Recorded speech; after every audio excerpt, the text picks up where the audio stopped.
I'm Sam Roberts of the New York Times, and welcome to the New York Times Close-Up.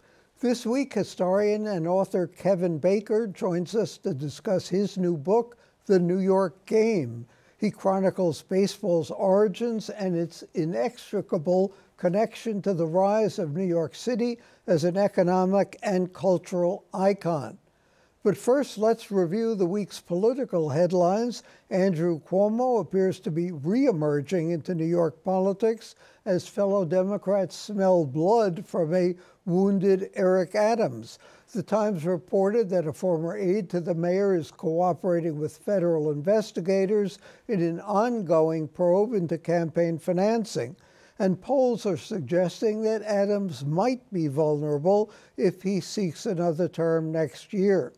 Joining me are New York Times editorial board member David Firestone and veteran journalist from the Times, Eleanor Randolph.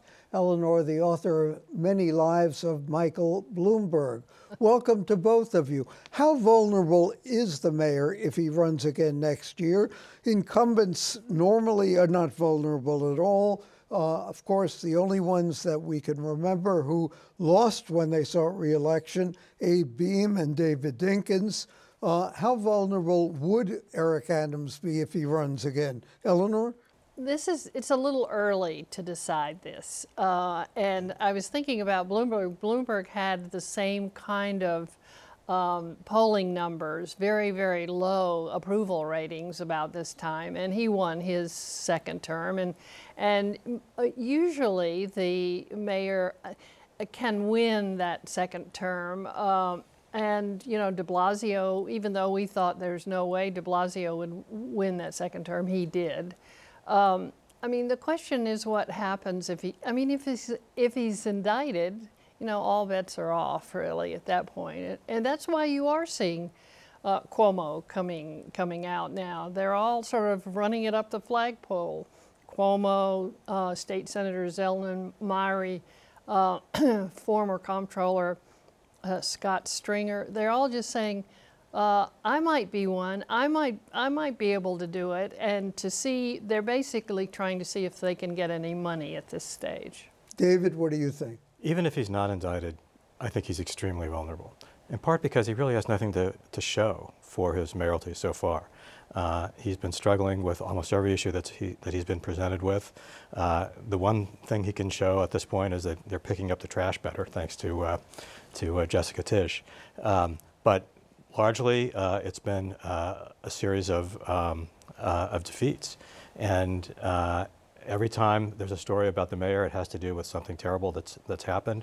Today in the city, for example, there was a good story about the completely transactional nature of his mayoralty and how he does business only with people who give large amounts of money to his campaign. And this kind of stuff just adds up. He can't demonstrate that he is worthy of re-election at this point. Andrew Cuomo's father ran for mayor. He lost to Ed Koch. Is Andrew Cuomo capable of redemption? He resigned as governor, we know, in what was a sex abuse scandal. Will people forgive him for that? Should he be forgiven? Has enough time passed? Eleanor, what do you think?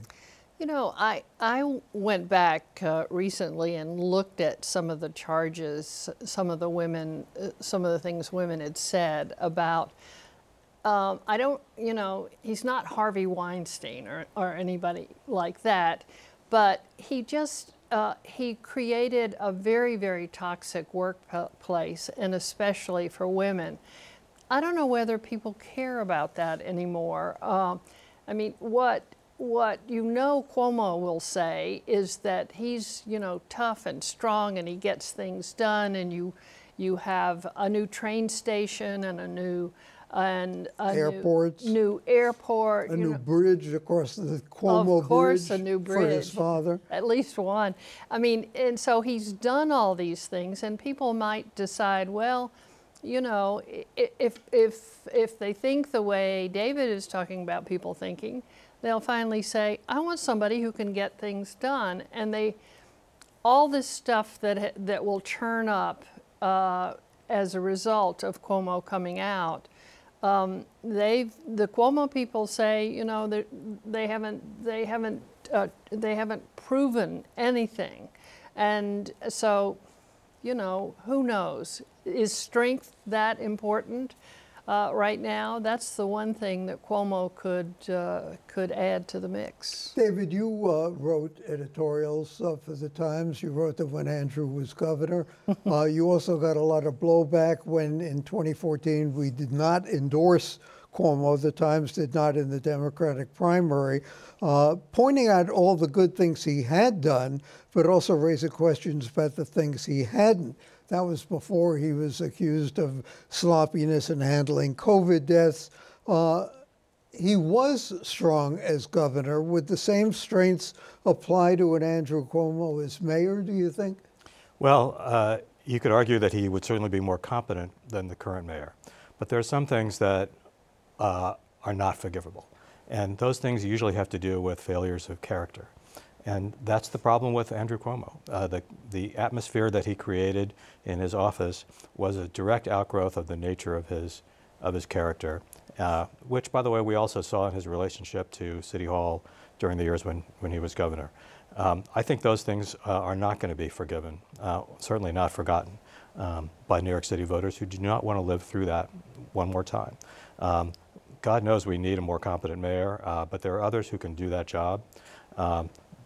Hopefully there are others who do not have the same failures of moral fiber that Andrew Cuomo demonstrated time after time in his years as governor. From your lips? Eleanor? Yes, I mean... You want to footnote that, I think. Well, yeah, I mean, I think David is right and very wise about the way this mayoral... I mean, you know, one thing we have to remember is that while we're all concentrating on the race for the presidency, in New York City, these candidates are looking to next June when there is a primary, a Democratic primary. So for mayor. For mayor. Citywide offices. And other citywide offices, right. And so, people in New York City have to keep our eye on this particular debate that's going on about who should be available in that primary next June. And obviously, Cuomo is saying, I'm in, but you could have, you know, Catherine Garcia could come back, or Zellner Myrie, a state senator, is a very laudable politician. And, you know, there are several others, and Scott Stringer, the former comptroller, is out there. And that's, you know, we're still a year away, so there will be others, you know, saying, what about me, what about me? If there are others, and a lot of others, doesn't that work in Mayor Adams' favor? Of course it does, yes. And, you know, his base is really, I think his base, I'm not sure they've deserted him as much as David thinks they have. You know, people who live on the Upper West Side are irritated at him. And him being? The mayor. Mm-hmm. You know, I've often thought that one of the strange things about New York is that people always dislike the mayor. Is that, I don't know, I've only been here for 35 years, but that's always been true. People have always said, I don't like the mayor. We forget that as much as Fiorillo LaGuardia is regarded as the greatest mayor, certainly by the time of his last term, people were tired of him also. Yeah. But it does make you wonder, though, why Cuomo even really wants this job. Well, he has nothing to do and nothing to lose. Right. Is it fair to say that? I get that he's desperate for power, desperate for attention. That all fits with his personality. But no one knows better than he does how subordinate the mayor's role is to the governor. Right. As he demonstrated time after time. And he would, I think, go absolutely crazy when forced to basically bend the knee to the governor's mansion and the legislature. And I just don't know why he'd want to put up with that. Maybe he thinks he can somehow set it. Especially if it's a former lieutenant, his former lieutenant governor. Someone he knows very well. So it's hard to imagine Andrew Cuomo bending his knee. That's right.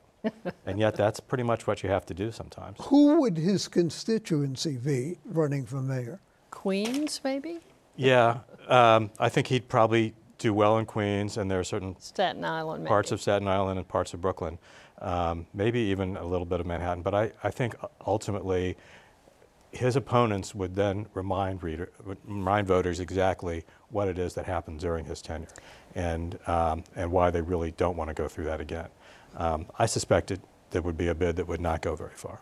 Eleanor Randolph, David Firestone of the New York Times, thank you both for joining us. And coming up next, baseball's beginning, the New York game with Kevin Baker.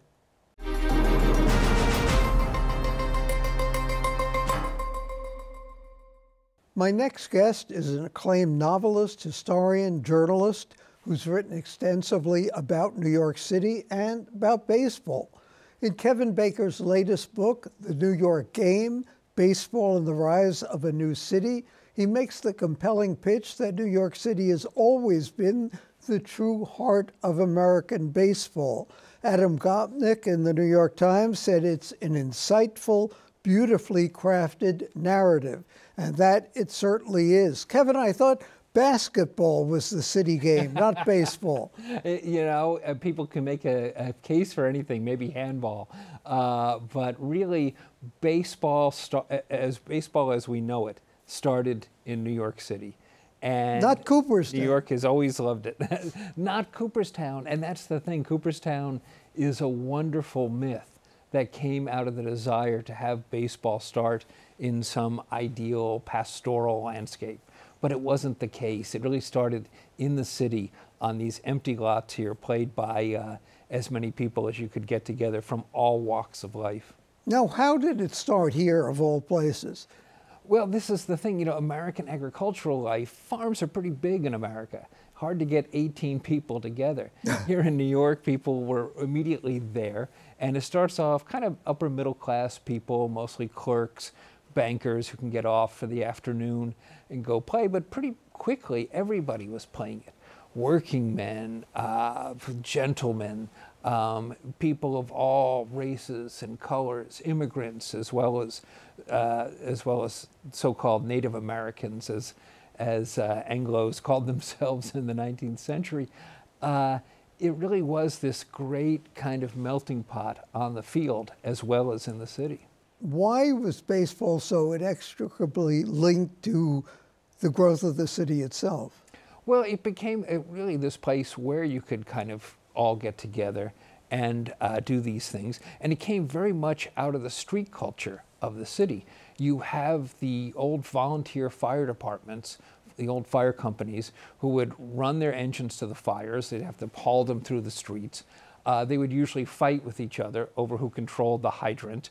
But then it became very much a public entertainment. You actually had vendors who walked around singing little ditties, urging the firemen to buy a hot dog and a beer from them. You had fire tenors who would sing to entertain the crowds. Out of the volunteer fire companies come many of the original political clubhouses, the political machine, and out of that come baseball teams. The first openly professional New York team, the New York Mutual, was owned by Boss Tweed. And not surprisingly, they soon started throwing games and doing other dastardly things. There was that part of the machine too. But there was really a direct connection to how New Yorkers lived and to the politics of the city and to baseball. One of the things that's so fascinating about your book is that it's not just that it started here, but that a lot of the elements of baseball began here. You go through a litany of the bunt, the box score, the stolen base, the first teams that actually kept score, the first All-Star and World Championship games, the baseball cap becoming standard gear, the first televised game, obviously where the color barrier was broken, the first World Series game fixed by gamblers, fixed here, the first game we know of at least, the only perfect World Series game pitched. Why did all that happen in New York? Well, New York was very good at taking things, all sorts of new pastimes, all sorts of new industries and really honing them and making them into something incredibly attractive, incredibly commercial. You know, people have been playing bat and ball games basically since we swung down from the trees, probably because the savannah looked like a good playing field. Bat and ball games go way back. They were played everywhere by everyone. A bunch of them came to America, and you had competitors here. You had things like the Massachusetts game, where you got players out only by hitting them with a ball. Speaking of the Massachusetts game, the curveball supposedly invented in New York, which the president of Harvard thought was, was not the kind of thing we ought to teach. A New York player named Candy Cummings came up with it, and the president of Harvard thought this was terribly unsporting and unfair. And that's in the early game. You were supposed to throw the ball the way the batter liked it. And that we just sort of evolved out of that. New Yorkers just started, with our usual respect for things like where to cross the street, other kinds of regulations, we just started playing the game the way we wanted to. And the game, you know, the New York version of the game was a lot more commercial than the Massachusetts game, where you could actually hit the ball backwards if you wanted to. There was no difference between foul and fair territory. You could run any way you wanted to first base. It sounds like a wonderful Looney Tunes cartoon, but how do you put a stadium around that? And New Yorkers figured that out. Speaking of which, the superintendent of New York State's lunatic asylum once said that baseball was a homeopathic cure for mental illness. That's pretty amazing in and of itself. Well, now we talk about baseball being too slow. Maybe that's a result of television commercials, whatever it is, Major League Baseball trying to speed it up. Does baseball still have the same cachet that it did back then? We also have teams that maybe aren't as good as they used to be. It's been a long time since the Yankees. Yes. Certainly the Mets have won World Series. Certainly not been the teams that they used to be. Is baseball still the New York game? Yeah, I hope so. I was a little surprised the other day to see Hal Steinbrenner refer to his payroll as being unsustainable. I mean, to date, the Steinbrenner family has been given 2 heavily subsidized, virtually free stadiums. I wonder just how many more they want. but no, I think the New York teams still attract, really, the New York baseball teams still really attract a consistent, huge fandom. Before they went to their new, smaller stadiums with more luxury boxes, the Yankees and Mets were were drawing between them something like 7 million, almost 8 million fans a year.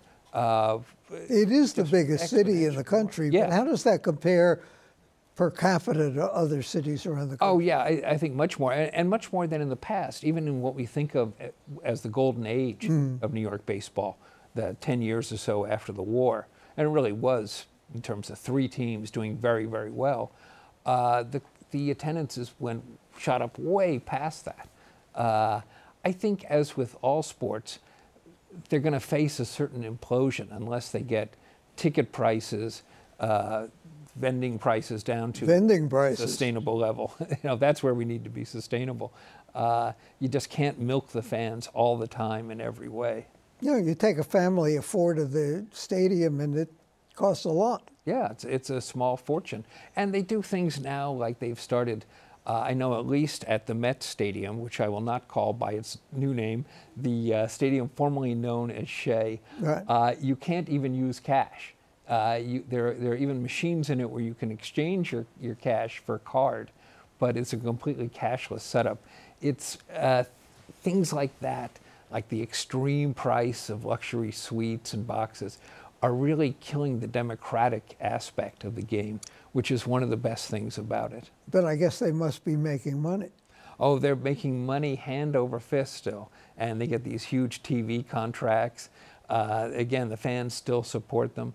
But yeah, both teams are overdue for another World Series. Whom do you root for? I admit to being a Yankees fan, which I came by despite us moving to Massachusetts when I was quite young. Loved growing up there. And not even a Red Sox fan, were you ever? I know I might have become one because we moved up there in the Impossible Dream summer, 1967. But they called my favorite ball player, my schoolmates called my favorite ball player Mickey Mantle. And that was too much of an insult to take, so I loyally stayed a Yankees fan. Speaking of Boston and the Yankees, you say Babe Ruth was the most important athlete in history. Why is that? I think he really is the most transformational athlete. Certainly there are athletes who are better known worldwide. I mean, Michael Jordan, Muhammad Ali, Pele, half a dozen other soccer players. But Ruth really brought baseball into the big time.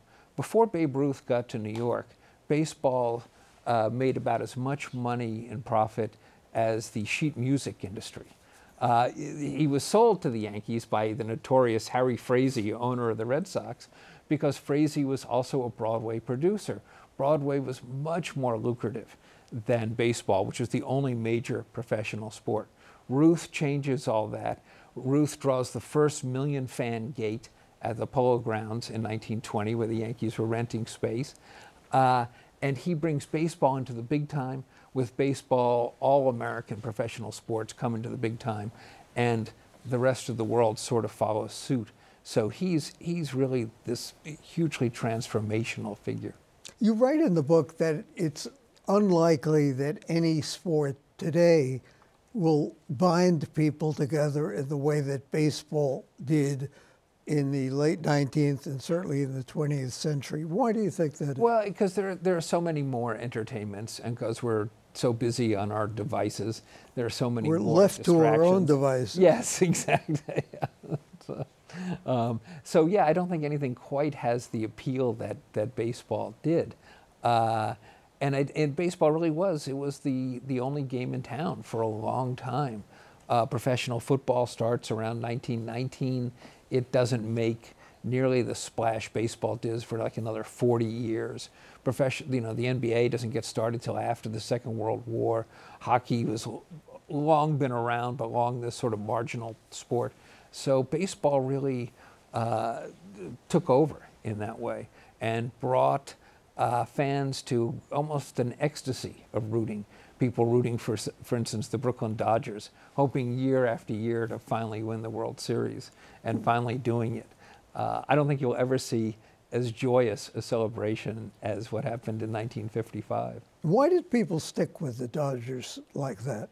They just really got to relate to them. And you have to realize, too, baseball players very much lived in the community in those days. A lot of the Dodgers just lived year-round in different Brooklyn neighborhoods.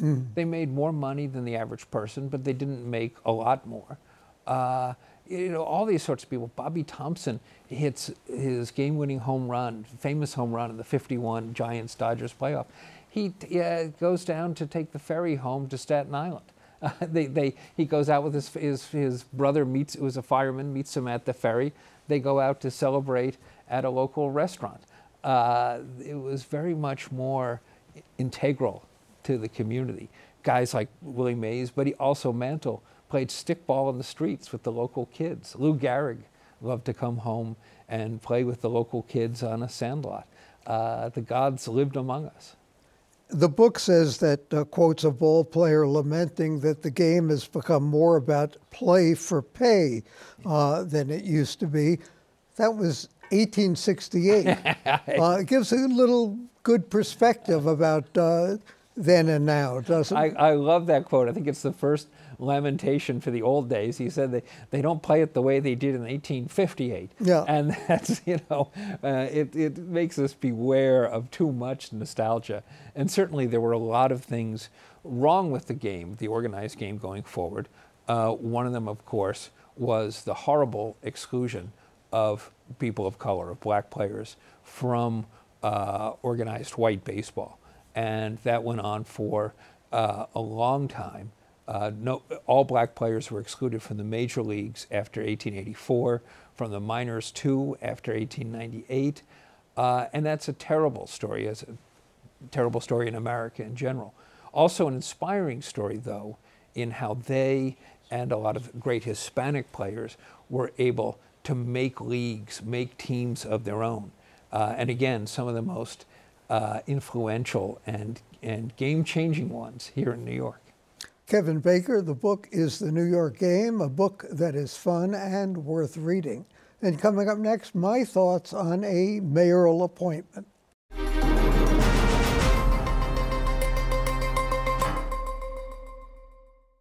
Being called the conscience of the Giuliani administration may not be much to brag about, considering the former mayor was indicted again this week. But as Al Smith used to say, let's look at the record.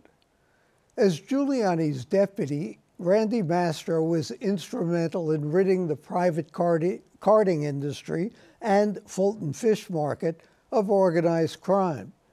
He nudged the mayor to publicly support same-sex marriage. He chaired a charter revision commission that recommended enshrining 5 of the administration's initiatives.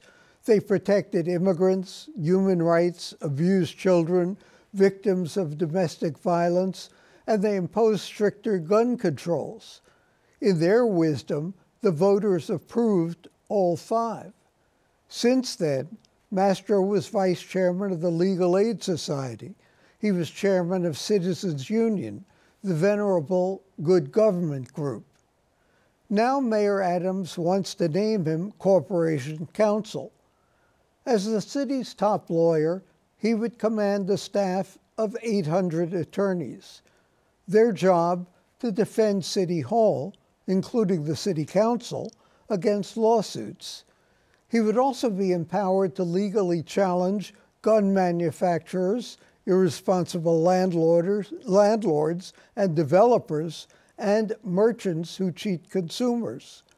Even before he's been nominated, though, before many council members have even met him or heard him out, they have flatly rejected the proposed appointment. Part of the opposition is guilt by association. The Giuliani they know is the bankrupt, indicted, political Rasputin behind President Trump's fraudulent Stop the Steal campaign, not the mayor who proved that his wayward city was governable, even if they didn't always appreciate the way he governed it. The Mastro detractors didn't like some of the defendants he represented, Governor Christie in Bridgegate and Chevron Oil in Ecuador, ignoring 3 facts. Not only were they entitled to a defense, but he won against the odds and would bring the same bulldog gumption and perhaps impose an outsider sense of order on behalf of the city government. The campaign against him, before his appointment is even announced, is akin to the politicization of recent Supreme Court nominations in Washington. It's also about the dysfunctional Adams family, a rift between the mayor and City Council Speaker Adrienne Adams, and a progressive coalition of some members who were barely born a generation ago when Mastro served in city government. Whatever the council decides, Mastro should be considered on the merits.